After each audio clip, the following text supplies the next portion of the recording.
Hello ပူတင်မှာဒီနေ့တော့ကမ္ဘာအကြီးဆုံးရုပ်ပွားတော်တွေရဲ့တစုဖြစ်တဲ့မာရာဝိဇယရုပ်ပွားတော်မြကြီးဖေးကိုခေါ်သွားမှာပဲဖြစ်ပါတယ်။ငွေကြေးပေးစရာမလိုပေမဲ့ဖုန်းပါလို့ရှိရင်တော့တစ်လုံးကို1000တောင်းရပါတယ်။ကင်မရာနဲ့အလှရိုက်မဆိုရင်9000ကင်မရာနဲ့ဖိုတိုရှူတင်နေပါဆိုရင်တော့9000ပေးရပါတယ်။ကားနဲ့အထဲဝင်မယ်ဆိုလို့ရှိရင်တော့ငွေကြေး2000ပေးရပါတယ်။ဖရားကြီးကည8နာရီထိဖွင့်ပါတယ်။အခုဆိုရင်တော့ပူတင်ဒီဖရားကြီးเจ้าကိုစပြီးပြောပါတော့မယ်။ဖရားကြီးကလေ82ပေ25မီတာရှိတဲ့ဘူမိဖတာမူထရာစကြင်เจ้าရုပ်ပွားတော်အမျိုးအစားဖြစ်တယ်ပေါ့နော်။နေပြီးတော့ဒိုက်ခိနာတီရီမျိုးနယ်မှာရှိတဲ့ဗုဒ္ဓဥယျာဉ်ထဲမှာရှိပါတယ်။မြန်မာနိုင်ငံမှာရှိတဲ့စကြင်ကျောက်သားနဲ့ထုထားတဲ့ရုပ်ပွားတော်တွေထဲမှာကမ္ဘာအမြင့်ဆုံးနဲ့အလေးချိန်အများဆုံးရုပ်ပွားတော်တစ်စုလည်းဖြစ်တယ်ပေါ့နော်။ဒီရုပ်ပွားတော်မြေကြီးကိုမန္တလေးတိုင်းမဒရာမြို့နယ်ကနေထွက်တဲ့စကြင်ကျောက်အမျိုးအစားနဲ့ထုလုပ်ထားတာဖြစ်ပါတယ်။ရုပ်ပွားတော်မြကြီးရဲ့အလေးချိန်က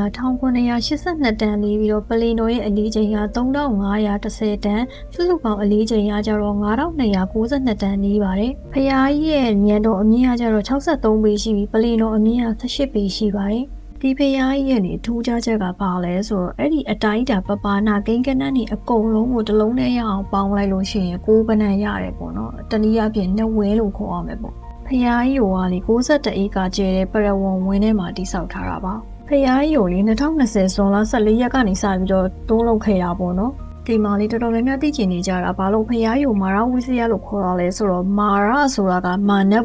ကိုစားပြုရဲပေါ့နော်ဝိဇယဆိုတာကအောင်မြင်ခြင်းတနည်းအားဖြင့်ပြောရင်မာနက်ကိုအောင်မြင်ခြင်းဆိုတဲ့အဓိပ္ပာယ်ကိုယူပြီးတော့အဲ့လိုမျိုးမှဲ့ထားတာပေါ့နော်ဒီဖရားကြီးကိုသုံးလုပ်ခဲ့တာကဘယ်လောက်ကုန်လဲဆိုတော့ American Dollar 29.6 တန်းကျော်ကုန်ကြပါတယ်ဒီဖရားကြီးကိုတိစောက်ခဲ့တဲ့အချိန်ကလည်းတစ်နှစ်ကျော်လောက်ကြာခဲ့တယ်ပေါ့နော်ဒီဖရားကြီးကိုတချို့ကလည်းသိတယ်တချို့ကလည်းမသိဘူးဒါပေမဲ့အခုနောက်ပိုင်းမှာဘယ်လိုမျိုးတော်တော်များများသိလာကြလဲဆိုတော့ TikTok မှာအဲ့လိုမျိုး viral ဖြစ်သွားတာတကြောင်ပြီးတော့ပူတင်တို့ဒီကစုံရောက်ရည်သုံးပွဲမှာပေါ့နော်ဒီဖရားကြီးဝဲထဲမှာရှိတဲ့မြောင်ပင်ကတပင်လုံးရွှေရောင်ပြောင်းသွားတဲ့အရွက်တွေကပေါ့နော်အဲ့ဒီဗီဒီယိုထွက်လာတဲ့အချိန်ကျမှဖရားကြီးကိုအရင်ကထပ်ပို့ပြီးလူပို့သိလာခဲ့တာပေါ့နော်ပူတင်ရဲ့ဒီနေ့ဗီဒီယိုလေးကအကျိုးရှိလိမ့်မယ်လို့မျှော်လင့်ပါတယ်အကျိုးရှိရဆိုရင် like share subscribe follow လုပ်သွားဖို့လည်းမမေ့ကြနဲ့အောင်နော်အားလုံးပဲနောက် vlog မှာပြန်တွေ့ကြပါမယ်အားလုံးပဲbye bye ပါ